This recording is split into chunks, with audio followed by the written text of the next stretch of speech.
பாசிஸ்டுகளுடைய முதன்மை நோக்கம் என்ன அப்படின்னு ஆய்வாளர்கள் லிஸ்ட் பண்றாங்க. அதுல முதல் 2 காரணம் சொல்றாங்க. முதல் காரணம், பாசிசவாதிகள் என்ன பண்ணுவாங்கன்னா they will create the false enemies அப்படின்றாங்க. பொய்யான இல்லாத ஒரு எதிரிகளை கட்டமைப்பார்கள். இப்போ ஒண்ணு வேண்டாம், நம்ம இங்க உட்கார்ந்துருக்கோம், திடீர்னு என்ன பண்ணுவாங்கன்னா, இதுவே ஒரு பிஜேபி கூட்டமா இருந்தா இஸ்லாமியர்கள் நம்ம என்ன செய்திருக்கிறார்கள் தெரியுமா? இன்னைக்கு பாசிஸ்ட் ஒருத்தர் பேசியிருக்காரு, ஹச் ராஜா, கைது பண்ண வராங்க.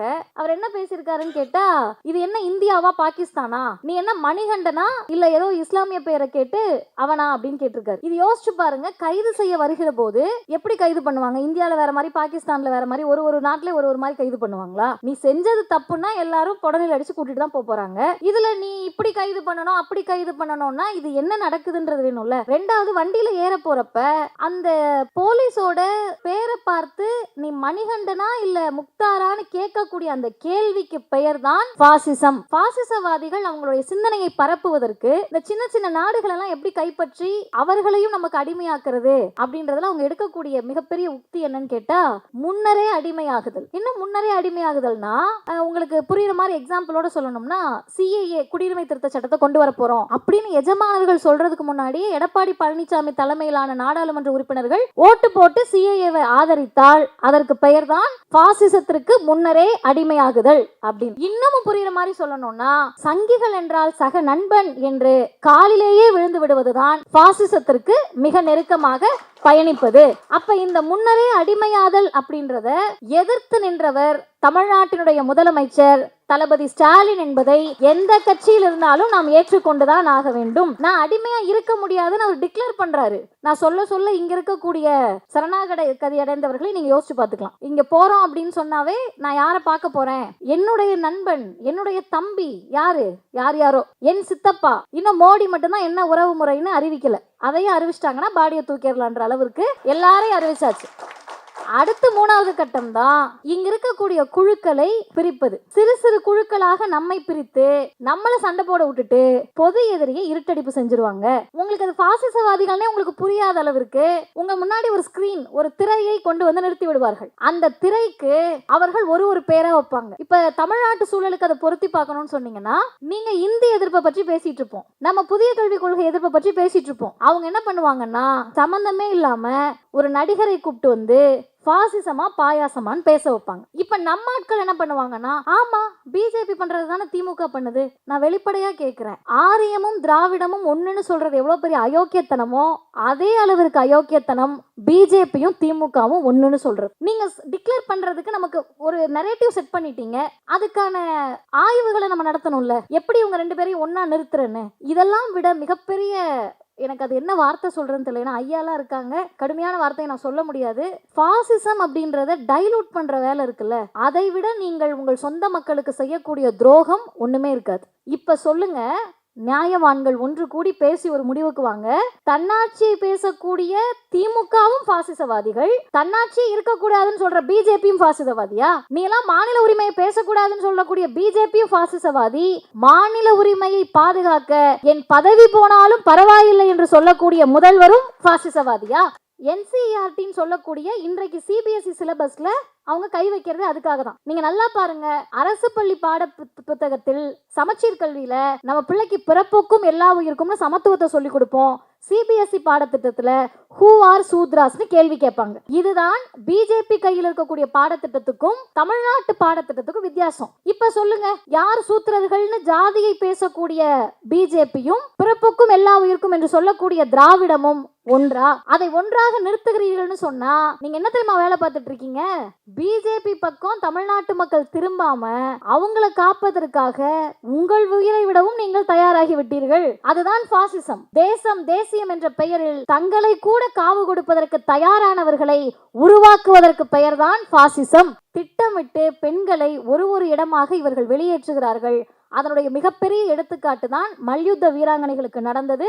அதனுடைய மிகப்பெரிய எடுத்துக்காட்டு தான் நீங்க பெண்களுக்கு எதிராக வன்முறை நடக்குதுன்னு குரல் கொடுத்தீங்கன்னா அதை நீர்த்து போக செய்வதற்காக பிஜேபி எம்எல்ஏ எம்பிஏ வீதிக்கு வருவாங்க. இது பாசிசமும் பாயாசமும் ஒன்னா?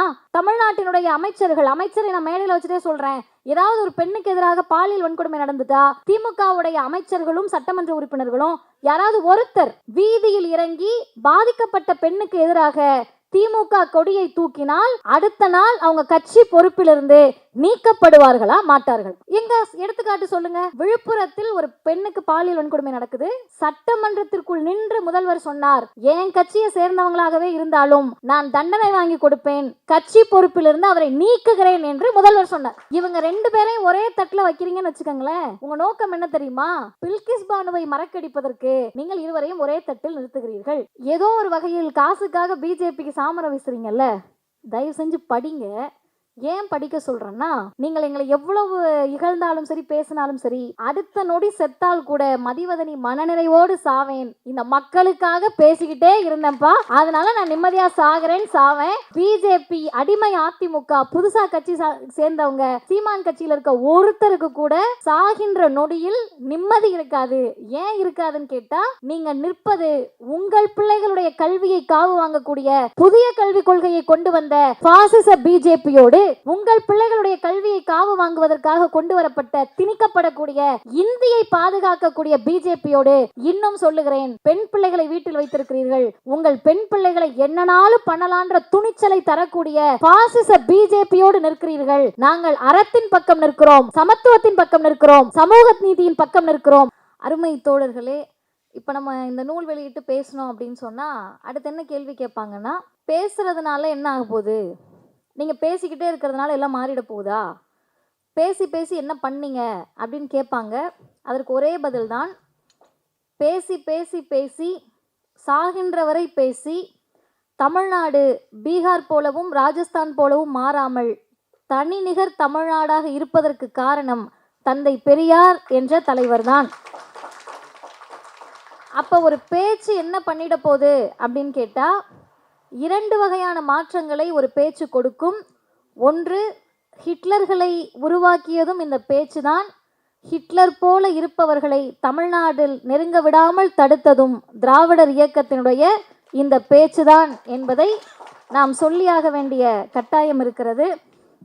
இந்த நூலை பொறுத்தவரை இதை தொகுக்கக்கூடிய பணியில் தன்னை ஈடுபடுத்தி கொண்ட அண்ணன் மணிமுகிலன் அவர்களுக்கும் அண்ணன் இக்லாஸ் ஹுசைன் அவர்களுக்கும் அனைவரின் சார்பிலும் மிகப்பெரிய நன்றியையும் வாழ்த்துகளையும் நாம் தெரிவிக்க கடமைப்பட்டிருக்கிறோம்.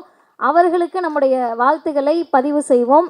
கொஞ்சம் கைத்தட்டலாம், ஏன்னா பெரிய வேலை பார்த்துருக்காங்க. ஒரு உரையை தொகுப்பாக கொண்டு வர்றது அப்படின்றது நிறைய இடங்களில் நடக்கும். குறிப்பாக நம்முடைய தலைவர்களுடைய உரைகள், பல உரைகள் புத்தகங்களாக வந்திருக்கு. ஆனால் இந்த புத்தகத்துக்கு இருக்கக்கூடிய சிறப்பு என்ன அப்படின்னு கேட்டிங்கன்னா, கடந்த 2024 நாடாளுமன்ற தேர்தலில் வேறு எந்த தலைவர் பேசிய உரையும் நூலாக இந்திய அளவில் வரவில்லை. இதுதான் முதல் நூலாக இந்திய அளவில் வெளிவந்திருக்கிறது.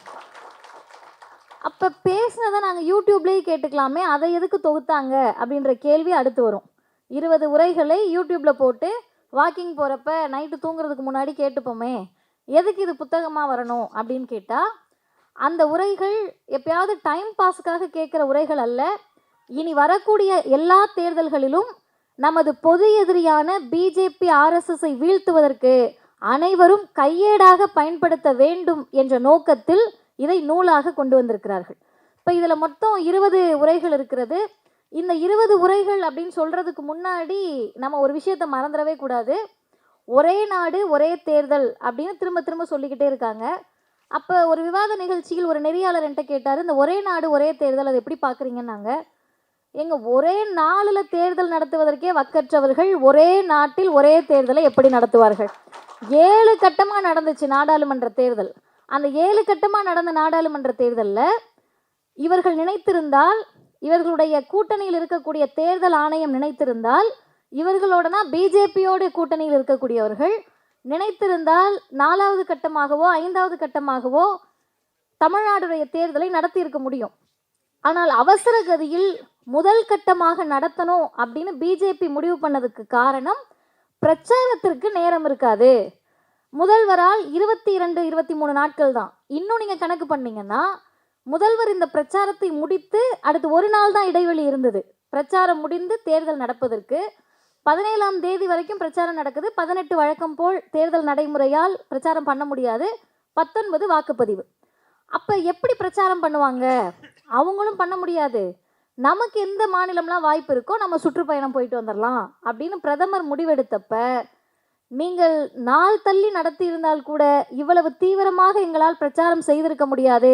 இந்த குறுகிய காலத்தில் முதல் கட்டமாக இருந்தாலும் சரி, 7வது கட்டமாக இருந்தாலும் சரி, 40க்கும் 40 நாங்கள் தான் என்பதை முடிவு செய்த தேர்தல் கடந்த நாடாளுமன்ற தேர்தல். இதில் அன்பகத்தில் இந்த நிகழ்ச்சி நடப்பது இன்னும் கூடுதல் சிறப்பு. ஏன் அப்படின்னு கேட்டிங்கன்னா, இதுக்கு அப்படியே பக்கத்தில் ஒரு ரைட் எடுத்து திரும்பினீங்கன்னா, லெஃப்ட் எடுத்து திரும்பினீங்கன்னா நம்முடைய பாண்டி பஜார். பாண்டி பஜாரில் என்ன பண்ணாங்கன்னு கேட்டால், மக்கள் எல்லாம் கோலாகலமாக கூடி இது வரைக்கும் அவ்வளோ க்ரௌடாகவே பாண்டி பஜார் பார்த்தது கிடையாது, பிரதமரை பார்க்க வந்துட்டாங்கன்னாங்க. நம்ம ஆட்கள் போட்டாங்க, நீ சும்மா ஞாயிற்றுக்கிழமை தீபாவளி பொங்கலுக்கு போனேனாவே அங்கே அத்தனை பேர் தான் நிற்பாங்க, உங்கள் பிரதமர் வரலனாலும் அத்தனை பேர் தான் நிற்பாங்க அப்படின்னாங்க. அதில் நம்ம குறிப்பாக கவனிக்க வேண்டிய விஷயம் என்னென்னா, இவங்க வந்து ஒரு ஷோ வராரு மோடி, அது என்ன ஷோ, ரோட் ஷோ வராரு அப்படின்னாங்க. ரோட் ஷோ வராருன்ன உடனே மக்கள் எல்லாருமே ஆரவாரமாக பிரதமரை பார்க்க போகிறாங்க அப்படின்னாங்க. நம்ம ரொம்ப கவனிக்க வேண்டியது என்னன்னு கேட்டால், ரோட் ஷோ என்ற கலாச்சாரம் தமிழ்நாட்டில் அது வரைக்கும் இல்லை. முதல் முறையாக இவங்க ரோட் ஷோ அப்படின்னு வர்றதுக்கு காரணமே, இவர்கள் ரோட்டில் இறங்கி கலவரத்தை தூண்டி பழகியவர்கள் என்பதால் ரோட் ஷோ வருவதற்கு அவர்கள் தயாராக இருந்தார்கள். அதுதான் செய்தி. இவங்க சரி ரோட் ஷோலாம் வராங்க, நீங்கள் என்ன பண்ணிட முடியும் அப்படின்னு கேட்டப்ப, இந்த நூலில் முதல்வர் பேசிய உரையில் அவர் பேசுகிறார், நீங்கள் வந்துட்டு போனீங்கல்ல பாண்டி பஜார், அதோட முழு பேர் உங்களுக்கு தெரியுமா? அது சவுந்தர பாண்டியனுடைய நினைவாக வைக்கப்பட்ட பாண்டி பஜார். நீ அங்கே வந்துட்டு திராவிட இயக்கத்திற்கு எதிராக வாக்கு கேட்டால் எங்கள் மக்கள் எப்படி உங்களுக்கு வாக்களிப்பார்கள் என்ற கேள்வியை இந்த நூலில் முதல்வர் பதிவு செய்திருக்கிறார் இந்த உரையில். 2வது முக்கியமான செய்தி, இந்த தலைப்பு பாசிசத்துக்கு எதிரான ஸ்டாலின் குரல் அப்படின்னு இருக்கு. நீங்கள் பாசிசத்தை எங்கே எதிர்த்தீங்க? பாசிசம் என்ற அந்த கோட்பாட்டை திராவிடர் இயக்கம் எப்போ இருந்து எதிர்க்குது அப்படின்ற கேள்விக்கு சரியான பதில் என்னவாக இருக்கும்னா, நீதி கட்சி தோன்றிய வரலாறே பாசிச எதிர்ப்பினுடைய தொடக்க புள்ளியாக தான் நாம் பார்க்க முடியும். ஏன் நீதி கட்சி தோன்றினதே பாசிசத்தினுடைய எதிர்ப்பினுடைய தொடக்க புள்ளி அப்படின்னு கேட்டிங்கன்னா, பாசிஸ்டுகளுடைய முதன்மை நோக்கம் என்ன அப்படின்னு ஆய்வாளர்கள் லிஸ்ட் பண்ணுறாங்க. அதில் முதல் 2 காரணம் சொல்கிறாங்க. முதல் காரணம், பாசிசவாதிகள் என்ன பண்ணுவாங்கன்னா, they will create the false enemies அப்படின்றாங்க. பொய்யான இல்லாத ஒரு எதிரிகளை கட்டமைப்பார்கள். இப்போ ஒன்று வேண்டாம், நம்ம இங்கே உட்காந்துருக்கோம், திடீர்னு என்ன பண்ணுவாங்கன்னா, இதுவே ஒரு பிஜேபி கூட்டமாக இருந்தால், இஸ்லாமியர்கள் நம்ம என்ன செய்துகிறார்கள் தெரியுமா? இன்னைக்கு ஃபாசிஸ்ட் ஒருத்தர் பேசியிருக்காரு, ஹச்ராஜா, கைது பண்ண வராங்க. அவர் என்ன பேசியிருக்காருன்னு கேட்டால், இது என்ன இந்தியாவா பாகிஸ்தானா, நீ என்ன மணிகண்டனா இல்லை ஏதோ இஸ்லாமிய பேரை கேட்டு அவனா அப்படின்னு கேட்டிருக்காரு. இது யோசிச்சு பாருங்க, கைது செய்ய வருகிற போது எப்படி கைது பண்ணுவாங்க? இந்தியாவில் வேறு மாதிரி, பாகிஸ்தானில் வேறு மாதிரி, ஒரு நாட்டிலே ஒரு மாதிரி கைது பண்ணுவாங்களா? நீ செஞ்சது தப்புன்னா எல்லாரும் புடனில் அடித்து கூட்டிகிட்டு தான் போகிறாங்க. இதில் நீ இப்படி கைது பண்ணணும் அப்படி கைது பண்ணணும்னா இது என்ன நடக்குதுன்றது வேணும்ல. 2வது, வண்டியில் ஏற போகிறப்ப அந்த போலீஸோட பேரை பார்த்து நீ மணிகண்டனா இல்லை முக்தாரான்னு கேட்கக்கூடிய அந்த கேள்விக்கு பெயர் தான் ஃபாசிசம். இதை நம்ம ரொம்ப ஆய்வு பண்ணுறோம். இல்லை பிஜேபி பேசினாதான் ஃபாசிசம்னா, நீங்கள் பேசுகிறீங்களே, ஆரியர்களை பொய்யான எதிரியை கட்டமைக்கிறீங்களே, ஆரியர்களை வந்து தெருவில் கத்தி சண்டை போடுறாங்க, அவங்கள ஆணவ படுகொலை பண்ணுறாங்க, அவங்களா வந்து பெரிய அளவில் வன்முறையை தூண்டுறாங்க, இப்போ நீங்களும் தானே பொய்யான எதிரிகளை கட்டமைக்கிறீர்கள் என்று கேள்வி வரும். அந்த கேள்விக்கான பதிலை கொஞ்சம் நம்மளே ஆழமாக யோசிக்கணும். யூடியூப் மூலமாக நான் வந்த உடனே என்னன்னே 21 கேமராக்கள் இருக்குது, அத்தனை பேருக்கும் சேர் போட்டிருந்தோம்னா இன்னமும் அரங்கம் நிறைந்திருக்கக்கூடிய அளவிற்கு 21 கேமராக்கள் வழியாக பார்க்கக்கூடிய மக்களுக்கு சொல்லுகிறோம், கொஞ்சம் நிதானமாக பேசுவது மதிவதனியா, ஐயா சுபவியா, அப்போ இவங்க இப்படி தான் பேசுவாங்க அப்படின்னு கடந்து போகாமல் சீர்தூக்கி பாருங்க. இஸ்லாமியர்கள் நம்முடைய எதிரி அப்படின்னு சொன்னால் அதை நம்ம நிறுவனம்ல, அதை ப்ரூவ் பண்ணணும்ல. எப்படி ப்ரூவ் பண்ணுவீங்க? ஒன்றிய அரசினுடைய நிறுவனங்களில் இஸ்லாமியர்கள் 70% இருக்காங்க.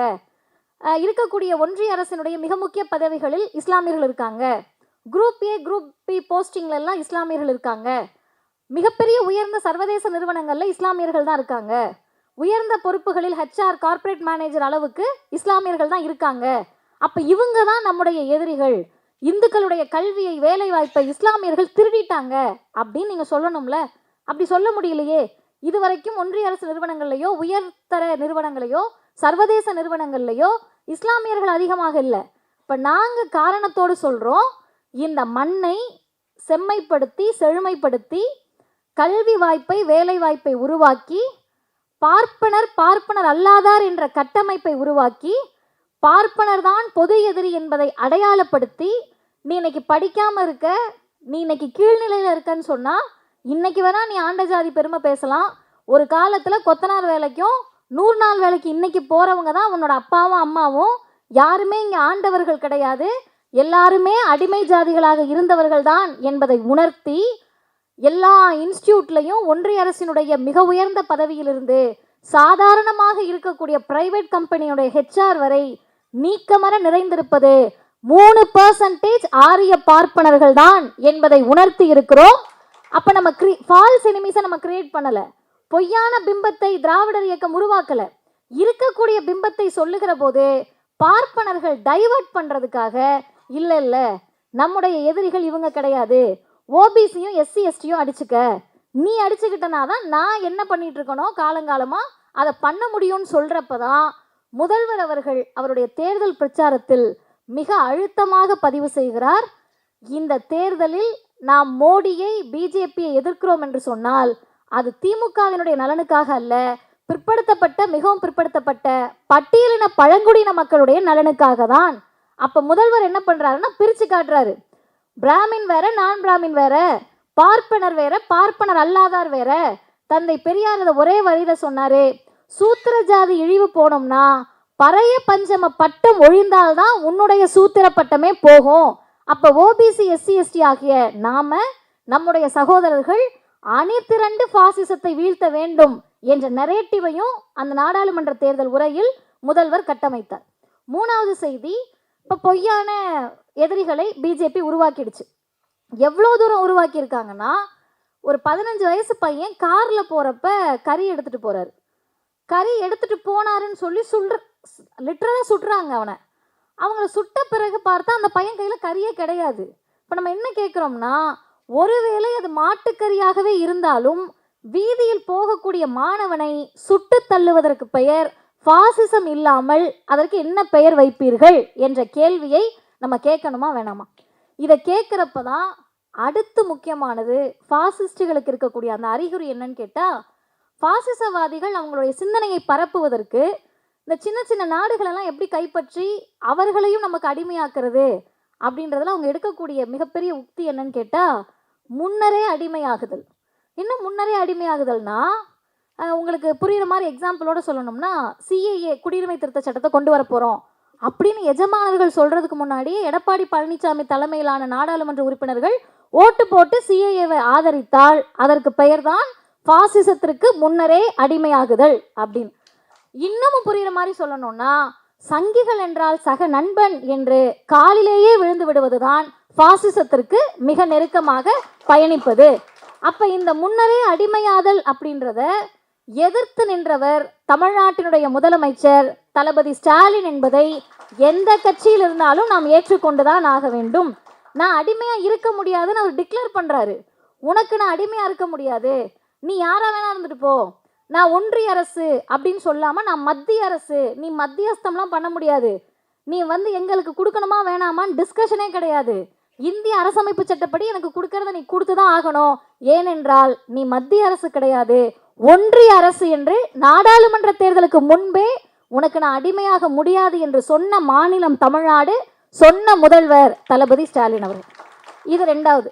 அதுக்கு அடுத்து பாசிஸ்டுகளுடைய அணுகுமுறை என்னவா இருக்கும் அப்படின்னு ஆய்வாளர்கள் சொல்கிறாங்கன்னா, முதல்ல பொய்யான எதிரிகளை கட்டமைச்சாச்சு, அந்த எதிரிகளை அடிமையாக்குவதற்கு நீ வர்றதுக்கு முன்னாடி நானே நெடுஞ்சான் கிடையா விழுந்துருவேன்ற கட்டமைப்பை உருவாக்கியாச்சு. நான் சொல்ல சொல்ல இங்கே இருக்கக்கூடிய சரணாகதி அடைந்தவர்களை நீங்கள் யோசிச்சு பார்த்துக்கலாம். இங்கே போகிறோம் அப்படின்னு சொன்னாவே நான் யாரை பார்க்க போகிறேன், என்னுடைய நண்பன் என்னுடைய தம்பி யாரோ என் சித்தப்பா, இன்னும் மோடி மட்டும்தான் என்ன உறவு முறைன்னு அறிவிக்கலை, அதையும் அறிவிச்சிட்டாங்கன்னா பாடியை தூக்கிடலான்ற அளவிற்கு எல்லாரையும் அறிவிச்சாச்சு. அடுத்து 3வது கட்டம் தான் இங்கே இருக்கக்கூடிய குழுக்களை பிரிப்பது. சிறு சிறு குழுக்களாக நம்மை பிரித்து நம்மளை சண்டை போட விட்டுட்டு பொது எதிரியை இருட்டடிப்பு செஞ்சுருவாங்க. உங்களுக்கு அது பாசிசவாதிகள்னே உங்களுக்கு புரியாத அளவிற்கு உங்கள் முன்னாடி ஒரு ஸ்க்ரீன், ஒரு திரையை கொண்டு நிறுத்தி விடுவார்கள். அந்த திரைக்கு அவர்கள் ஒரு ஒரு பேராக வைப்பாங்க. இப்போ தமிழ்நாட்டு சூழலுக்கு அதை பொருத்தி பார்க்கணும்னு சொன்னீங்கன்னா, நீங்கள் இந்தி எதிர்ப்பை பற்றி பேசிகிட்டு இருப்போம், நம்ம புதிய கல்விக் கொள்கை எதிர்ப்பை பற்றி பேசிகிட்டு இருப்போம். அவங்க என்ன பண்ணுவாங்கன்னா, சம்மந்தமே இல்லாமல் ஒரு நடிகரை கூப்பிட்டு வந்து ஃபாசிசமா பாயாசமான்னு பேச வைப்பாங்க. இப்போ நம்ம ஆட்கள் என்ன பண்ணுவாங்கன்னா, ஆமாம் பிஜேபி பண்ணுறது தானே திமுக பண்ணுது. நான் வெளிப்படையாக கேட்குறேன், ஆரியமும் திராவிடமும் ஒன்றுன்னு சொல்கிறது எவ்வளோ பெரிய அயோக்கியத்தனமோ அதே அளவிற்கு அயோக்கியத்தனம் பிஜேபியும் திமுகவும் ஒன்றுன்னு சொல்கிறது. நீங்கள் டிக்ளேர் பண்ணுறதுக்கு நமக்கு ஒரு நரேட்டிவ் செட் பண்ணிட்டீங்க, அதுக்கான ஆய்வுகளை நம்ம நடத்தணும்ல, எப்படி இவங்க ரெண்டு பேரையும் ஒன்றா நிறுத்துறேன்னு. இதெல்லாம் விட மிகப்பெரிய, எனக்கு அது என்ன வார்த்தை சொல்கிறேன்னு தெரியல, ஏன்னா ஐயாலாம் இருக்காங்க, கடுமையான வார்த்தையை நான் சொல்ல முடியாது. ஃபாசிசம் அப்படின்றத டைலூட் பண்ணுற வேலை இருக்குல்ல, அதை விட நீங்கள் உங்கள் சொந்த மக்களுக்கு செய்யக்கூடிய துரோகம் ஒன்றுமே இருக்காது. எப்படிங்க அவ்வளோ பெரிய ஃபாசிசவாதிகளை நீர்த்து போக வைப்பீங்க? பில்கிஷ் பானுவை பற்றி சொன்னாரே, அந்த ஃபாசிசவாதிகளை நீங்கள் காப்பாற்றுறதுக்காக திமுகவையும் சேர்த்துக்கிறீங்கன்னு தானே அர்த்தம். ஃபாசிசவாதிகளை காப்பாற்றுவதற்காக நடக்கக்கூடிய எல்லா பிரச்சனைகளையும் திசை திருப்பி நீங்கள் பிஜேபிக்கு சாமரம் வீசிக்கிட்டு இருக்கீங்க. அப்போ அதற்கு எங்களை போல பேசக்கூடியவர்கள் என்ன பண்ணுறீங்கன்னு கேட்டால், நீ இந்த பிரச்சனைக்கு பேசுனியா இந்த பிரச்சனைக்கு பேசுனியா என்ற கட்டத்திற்கு வருகிற போது தான் நாங்கள் திரும்ப கேட்குறோம், திமுகவையும் பிஜேபியையும் ஒரே நேர்கோட்டில் வைக்கக்கூடியவர்கள் தயவு செய்து ஆர்எஸ்எஸ்ஸின் சித்தாந்தத்தை படிப்பதற்கு முன்பாக ஆர்எஸ்எஸ் இந்திய அரசமைப்பு சட்டத்தை பற்றி என்ன பேசுதுன்னு படிச்சுட்டு வாங்க. படிச்சுட்டு வந்த பிறகு நீங்கள் ஃபாசிசவாதிகள் தான் திமுகன்னு சொல்லுங்கள். அதை படித்து விட்ட பிறகு திமுகவுடைய தேர்தல் அறிக்கையை வாசிங்க. தேர்தல் அறிக்கைலாம் வாசிக்க உங்களுக்கு நேரம் இருக்காது, அதை யாராவது வாசித்து உங்களுக்கு எழுதி கொடுக்குறவருக்கு தான் நேரம் இருக்கும். அதனால் அதை விட்டுருவோம். என்ன செஞ்சுருக்குன்னு உங்களுக்கு தெரியும்ல, டிவி பார்ப்பீங்கல்ல. இப்போ மகளிர் உரிமை தொகை, புதுமை பெண் திட்டம், நான் முதல்வன், தமிழ் புதல்வன், காலை உணவு திட்டம், இந்த மாதிரி விஷயங்கள்லாம் சும்மா போகிற போக்கிலேயே உங்களுக்கு தெரிஞ்சிருக்கும்ல தமிழ்நாடு முழுவதும். அதை அடுத்து கொண்டு வாங்க. அதுக்கு முன்னாடி இந்திய அரசமைப்பு சட்டத்தை பற்றி என்ன சொல்லுச்சு ஆர்எஸ்எஸ்? புரட்சியாளர் அம்பேத்கர் அவர்கள் இந்திய அரசமைப்பு சட்டத்தை எழுதுகிற போது அவர் ரொம்ப தெளிவாக சொன்னார், இந்த அரசமைப்பு சட்டம் ஃப்ளெக்சிபிளாக இருக்கணும்னாரு. இது ரிஜிடாக இருக்கக்கூடாது, இது அப்படி யாராலையும் மாற்ற முடியாதுன்னு சொல்கிறதுக்கு இது மனு தர்மம் கிடையாது, அனைவருக்குமான இந்திய அரசமைப்பு சட்டம், அதை காலத்திற்கேற்றவாறு நீங்கள் மாற்றிக்கொள்ளலாம் அப்படின்னு சொன்னார். அந்த இந்தியன் கான்ஸ்டியூஷன் ஆர்எஸ்எஸ்னுடைய கண்களை உறுத்தி கோல்வால்கர் ரொம்ப தெளிவாக சொல்லுகிறார், இந்த அரசமைப்பு சட்டம் நமக்கானது கிடையாது. நமக்கானதுன்னா யாரு? ஆரியர்களுக்கானது கிடையாது. ஏன்னா ஆரியர்களுக்கும் பார்ப்பனர்களுக்கும் சமத்துவம்னா கிலோ எவ்வளவுன்னு கேட்குறவங்க. ஆனால் இந்திய அரசமைப்பு சட்டம் முதல் வார்த்தையே சமத்துவத்தை பற்றி தான் பேசுகிறது. இன்னும் ஆழமாக அவர் சொல்லுகிறார், தோழர்கள் தயவு செய்து காது கொடுத்து கேளுங்கள், எனவே நமது அரசியலமைப்பு சட்டத்தின் கூட்டாட்சி வடிவம் பற்றிய பேச்சை குழி தோண்டி புதைத்து விடுவது நல்லது. இது கோல்வால்கர் சொன்ன பஞ்ச் ஆஃப் தாட்ஸில் 3வது பதிப்பு பக்கம் 474 இருக்கு. இந்த வார்த்தையை மட்டும் புரிஞ்சுக்கங்க. நமது அரசியலமைப்பு சட்டத்தின் கூட்டாட்சி வடிவம் பற்றிய பேச்சை, கூட்டாட்சி வடிவத்தை பற்றி கிடையாது, நீ அதை பற்றி பேசவே கூடாது, அந்த பேச்சை குழி தோண்டி புதைத்து விடுவது நல்லது. தன்னாட்சி அல்லது அரை தன்னாட்சி பெற்ற மாநிலங்களின் இருப்பை, அதாவது தமிழ்நாடு போன்ற மாநிலங்களை இருந்த இடம் தெரியாமல் அழித்து விட வேண்டும். ஓர் அரசின் பாரதத்தின் கீழ் இவை அனைத்தும் கொண்டு வரப்பட வேண்டும். ஒரே நாடு ஒரே தேர்தல். அடுத்து ஒன்றுபட்ட அரசு வடிவத்தை நிறுவ நாம் அரசியலமைப்பு சட்டத்தை மறு ஆய்வு செய்து மறுவரைவு செய்ய வேண்டும். இதுக்கு தான் அம்பேத்கர் சொன்னாரு, என்ன பாடுபட்டாவது உயிரை கொடுத்தாவது இந்து ராஷ்டிரம் அமைவதை தடுத்து நிறுத்த வேண்டும். அம்பேத்கர் கனவை நனவாக்கிய மாநிலம் தமிழ்நாடு. இந்து ராஷ்டிரத்தை நாங்கள் நெருங்க விடவில்லை. அம்பேத்கர் பேசியதை சொன்னதை 40க்கு 40 ஒரு இடம் கூட இந்துத்துவவாதிகளான ஆர்எஸ்எஸ் வாதிகளான பிஜேபியை நாங்கள் தமிழ்நாட்டில் காலூன்ற விடவில்லை என்று முத்துவேல் கருணாநிதி ஸ்டாலின் உலகத்திற்கு சொல்லுகிறார். இதில் இந்த 3 வரிகளை நான் கொஞ்சம் ஒரு எடுத்துக்காட்டு சொல்லி 5 செய்திகளோடு நிறைவு செய்கிறேன். முதல் செய்தி, இந்த தன்னாட்சின்ற வார்த்தை ஏன் ஆர்எஸ்எஸ் உறுத்துது அப்படின்னு கேட்டிங்கன்னா, நீங்கள் தன்னாட்சின்னு வந்துடுறப்பயே உங்கள் மாநிலத்துக்கான சுயமரியாதையை பேச ஆரம்பிச்சிருவீங்க. நீங்கள் தன்னாட்சின்னு வர்றப்பயே உங்கள் மாநில மக்களுக்கான உரிமையை பேச ஆரம்பிச்சிருவீங்க. தன்னாட்சின்னு வர்றப்பயே மாநில சுயாட்சியை பேச ஆரம்பிச்சிருவோம். இப்போ சொல்லுங்கள், நியாயவான்கள் ஒன்று கூடி பேசி ஒரு முடிவுக்கு வாங்க. தன்னாட்சியை பேசக்கூடிய திமுகவும் பாசிசவாதிகள், தன்னாட்சி இருக்கக்கூடாதுன்னு சொல்கிற பிஜேபியும் பாசிசவாதியா? நீ எல்லாம் மாநில உரிமையை பேசக்கூடாதுன்னு சொல்லக்கூடிய பிஜேபியும் பாசிசவாதி, மாநில உரிமையை பாதுகாக்க என் பதவி போனாலும் பரவாயில்லை என்று சொல்லக்கூடிய முதல்வரும் பாசிசவாதியா? அதற்கு அடுத்து முக்கியமானது, சரி இதெல்லாம் எப்படி செய்வீங்க? இப்போ 1925 இந்த வருடம் 100ஆண்டு விழா ஆர்எஸ்எஸ்க்கு, இன்னும் கொடுமைகளை, கடுமையான கொடூரங்களை செய்வதற்கு அவங்க தயாராக இருக்காங்க. அப்போ இந்த 100ஆண்டு விழா அப்படின்னா 1925ல் இங்கே இருக்கக்கூடிய பிஜேபி அண்ணனுகள் தம்பிகள்லாம் புரிஞ்சுக்கணும், நமக்கெல்லாம் அங்கே இடமே இல்லை. அப்போ ஆர்எஸ்எஸ் முழுக்க பார்ப்பனர்கள் மட்டும்தான் இருந்தாங்க. அதுக்கு பிறகுதான் முடிவெடுக்கிறாங்க, இப்படியே நம்ம எல்லாம் பூணூல் கோஷ்டியாக இருந்தோம்னா எந்த மாநிலத்திலையும் நம்ம போய் கால் ஊன்ற முடியாதுப்பா, கொஞ்சம் நம்ம ஆட்கள் விலை போகக்கூடியவங்களை கூப்பிட்டுக்கங்க, சீமான் போன்ற ஆட்களை தான் கூப்பிட்டுக்கங்கன்னு அன்னைக்கு சொல்கிறாங்க. சொல்லி எல்லாரும் கூப்பிட்டப்பதான் இவர்கள் ஒரு முடிவுக்கு வருகிறார்கள், அந்தந்த மாநிலத்திற்கு ஏற்றவாறு தத்துவத்தை மாற்றுவது. இப்போ நீங்கள் பீகாரில் பேசுகிற தத்துவத்தையே ஆர்எஸ்எஸ் தமிழ்நாட்டில் பேசாது. அங்கே அவர்களுக்கு இஸ்லாமியர்களை கூறு போடுகிறார்கள்னா இங்கே தலித்துகளையும் பிற்படுத்தப்பட்ட மிகவும் பிற்படுத்தப்பட்டவர்களையும் கூறு போடுவாங்க, தனித்தனியாக பிரிப்பாங்க. அப்போ கோல்வால்கர் சொல்லக்கூடிய அடுத்த முக்கியமான செய்தி, இதை மாற்றி அமைப்பதற்கு முன்னால் எதெல்லாம் மாற்றணும், எப்படி மாற்றுறது? டக்குன்னு போய் தன்னாட்சியை மாற்றிட முடியுமா? பள்ளிக்கூடங்கள்லேருந்து அதை மாற்றணும். என்சிஇஆர்டின்னு சொல்லக்கூடிய இன்றைக்கு சிபிஎஸ்இ சிலபஸில் அவங்க கை வைக்கிறது அதுக்காக தான். நீங்கள் நல்லா பாருங்கள், அரசு பள்ளி பாட புத்தகத்தில் சமச்சீர் கல்வியில் நம்ம பிள்ளைக்கு பிறப்புக்கும் எல்லா உயிருக்கும்னு சமத்துவத்தை சொல்லி கொடுப்போம். சிபிஎஸ்இ பாடத்திட்டத்தில் ஹூ ஆர் சூத்ராஸ்னு கேள்வி கேட்பாங்க. இதுதான் பிஜேபி கையில் இருக்கக்கூடிய பாடத்திட்டத்துக்கும் தமிழ்நாட்டு பாடத்திட்டத்துக்கும் வித்தியாசம். இப்போ சொல்லுங்க, யார் சூத்திரர்கள்னு ஜாதியை பேசக்கூடிய பிஜேபியும் பிறப்புக்கும் எல்லா உயிருக்கும் என்று சொல்லக்கூடிய திராவிடமும் ஒன்றா? அதை ஒன்றாக நிறுத்துகிறீர்கள்னு சொன்னால் நீங்கள் என்ன தெரியுமா வேலை பார்த்துட்டு இருக்கீங்க? பிஜேபி பக்கம் தமிழ்நாட்டு மக்கள் திரும்பாம அவங்கள காப்பதற்காக உங்கள் உயிரை விடவும் நீங்கள் தயாராகி விட்டீர்கள். அதுதான் பாசிசம்.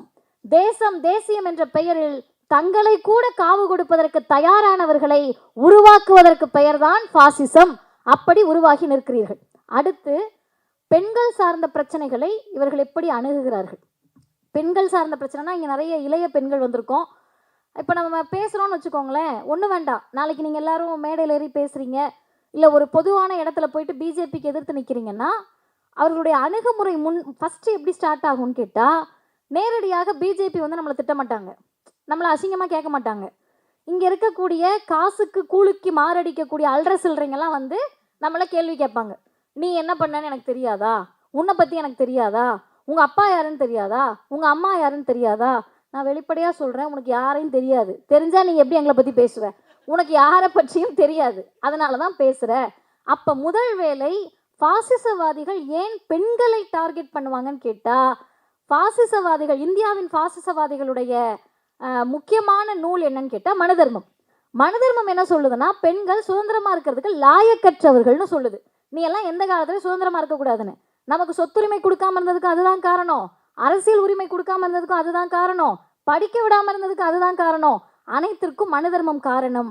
அதை அவர்கள் இந்த காலத்துக்கு ஏற்ற மாதிரி எப்படி பண்ணுறாங்கன்னா, படிச்சுட்டீங்க, வேலைக்கு வந்துட்டீங்க, வேலைக்கு வந்ததுனால தானே வாய் பேசுகிறீங்கன்னு சொல்லி, அருமை தோழர்களே, 2017 2022 வரை அந்த 5 வருஷத்தில் 2 கோடிக்கும் மேலான பெண்கள் லேபர் ஒர்க் ஃபோர்ஸ்லேருந்து வெளியே வந்திருக்காங்க. உழைக்கக்கூடிய மகளிர் அவர்களுடைய வேலை பார்க்கக்கூடிய அந்த இடத்திலிருந்து இந்திய தொழிலாளர் படைன்னு சொல்லக்கூடிய உழைக்கக்கூடிய மக்கள் வெளியே வந்திருக்காங்க. அந்த பெண்கள் வெளியேறினது ரொம்ப தற்செயலாக நடந்தது கிடையாது. திட்டமிட்டு பெண்களை ஒரு இடமாக இவர்கள் வெளியேற்றுகிறார்கள். அதனுடைய மிகப்பெரிய எடுத்துக்காட்டு தான் மல்யுத்த வீராங்கனைகளுக்கு நடந்தது. அதனுடைய மிகப்பெரிய எடுத்துக்காட்டு தான் நீங்கள் பெண்களுக்கு எதிராக வன்முறை நடக்குதுன்னு குரல் கொடுத்தீங்கன்னா அதை நீர்த்து போக செய்வதற்காக பிஜேபி எம்எல்ஏ எம்பிஏ வீதிக்கு வருவாங்க. இது பாசிசமும் பாயாசமும் ஒன்றா? தமிழ்நாட்டினுடைய அமைச்சரை நான் மேடையில் வச்சுட்டே சொல்கிறேன், ஏதாவது ஒரு பெண்ணுக்கு எதிராக பாலியல் வன்கொடுமை நடந்துட்டா திமுகவுடைய அமைச்சர்களும் சட்டமன்ற உறுப்பினர்களும் யாராவது ஒருத்தர் வீதியில் இறங்கி பாதிக்கப்பட்ட பெண்ணுக்கு எதிராக திமுக கொடியை தூக்கினால் அடுத்த நாள் அவங்க கட்சி பொறுப்பிலிருந்து நீக்கப்படுவார்களா மாட்டார்கள்? எங்க எடுத்துக்காட்டு சொல்லுங்க. விழுப்புரத்தில் ஒரு பெண்ணுக்கு பாலியல் வன்கொடுமை நடக்குது. சட்டமன்றத்திற்குள் நின்று முதல்வர் சொன்னார், என் கட்சியை சேர்ந்தவங்களாகவே இருந்தாலும் நான் தண்டனை வாங்கி கொடுப்பேன், கட்சி பொறுப்பிலிருந்து அவரை நீக்குகிறேன் என்று முதல்வர் சொன்னார். இவங்க 2 பேரையும் ஒரே தட்டில் வைக்கிறீங்கன்னு வச்சுக்கோங்களேன், உங்கள் நோக்கம் என்ன தெரியுமா? பில்கிஸ் பானுவை மறக்கடிப்பதற்கு நீங்கள் இருவரையும் ஒரே தட்டில் நிறுத்துகிறீர்கள். மல்யுத்த வீராங்கனைகள் பிரச்சனையை திசை திருப்புவதற்கு நீங்கள் இருவரையும் ஒரே தட்டில் நிறுத்துகிறீர்கள். ஆசிஃபா என்ற குழந்தைக்கு எதிராக, ஆதரவாக இல்லை, எதிராக தேசிய கொடியோடு சென்ற பிஜேபி எம்எல்ஏக்களை காப்பாற்றுவதற்காக நீங்கள் பாசிசவாதிகளை திமுகவோடு ஒப்பிடுகிறீர்கள். அருமை தோழர்களே, இவ்வளோ நேரம் நீ சொன்னதுக்கும் முதல்வர் பேசின உரைக்கும் என்னம்மா சம்பந்தம் இந்த புத்தகத்துக்குன்னு கேட்டிங்கன்னா, இதுவரை நான் பேசிய அனைத்து செய்திகளையும் இந்த நூலில் முதல்வருடைய உரையில் அமைந்திருக்கிறது. அதை அவர் ரொம்ப சுருக்கமாக சொல்கிறாரு. 4 வார்த்தையில் பிஜேபியை முதல்வர் டிஃபைன் பண்ணுறாரு. முதல்வர் மட்டுமல்ல, நாம் அனைவருமே அப்படிதான் டிஃபைன் பண்ணுறோம். பிஜேபி என்பது பன்முகத்தன்மைக்கு எதிரானது. நீலாம் ஒரே மாதிரி இருக்கணும்னு நான் சொல்ல முடியாது. எனக்கு பிடிச்சிருக்குன்றதுக்காக நீங்கள் எல்லாம் கருப்பு சட்டை போட்டுக்கங்கன்னு நான் சொல்ல முடியுமா? எனக்கு கருப்பு சட்டை பிடிக்கும். இன்றைக்கு காலை நான் ஐயா கிட்ட பகிர்ந்துக்கணும்னு நினச்சேன்.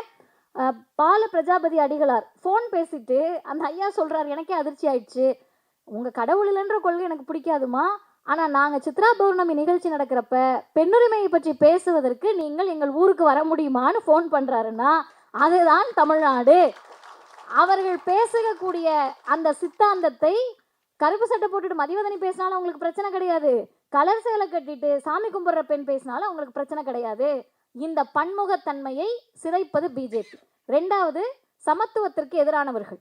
சமத்துவத்துக்கு எதிரானவர்கள் என்று சொல்லுகிற போது சாரதா தேவி அக்கா அவர்கள் சொன்ன அந்த செய்தியை நாம் நிச்சயம் பேசியே ஆக வேண்டும். சொல்லாமல் நம்மளால அதை தவிர்க்க முடியாது. தலித்துகளுக்கு எதிரான படுகொலைகள் நாளுக்கு நாள் அதிகரிக்கிறது அப்படின்னு சொல்றப்ப ஆண்ட ஜாதி பெருமை பேசக்கூடிய மாணவர்களிடத்தில் தொடர்ந்து உரையாடல்களை நாங்கள் நிகழ்த்தி கொண்டுதான் இருக்கிறோம். பள்ளி கல்லூரிகளுக்கு நாங்கள் உள்ள போறோம்னு சொன்னாலே, நான் ஒரு கல்லூரி பேர் சொல்ல வேண்டாம், இதெல்லாம் பேசாதீங்க அப்படின்னு யூடியூப்ல நான் பிரசிடென்சி காலேஜில் பேசினதை பார்த்துட்டு அந்த ப்ரொஃபஸர் சொன்னார்.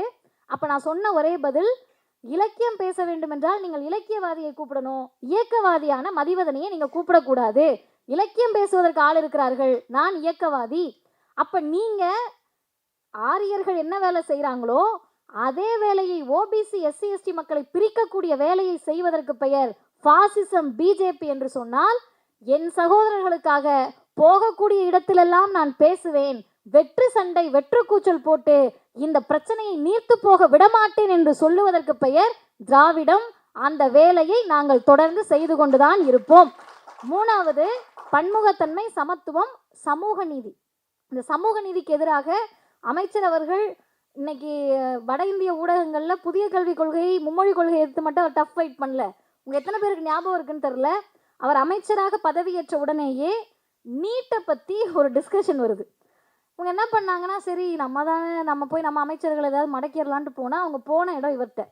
இவர் என்ன பண்ணிட்டாரு, குளோபல் எக்ஸாம்னு ஒருத்தர் பேட்டி கேட்குறாரு. குளோபல் எக்ஸாம் நீ எழுதியிருக்கியா?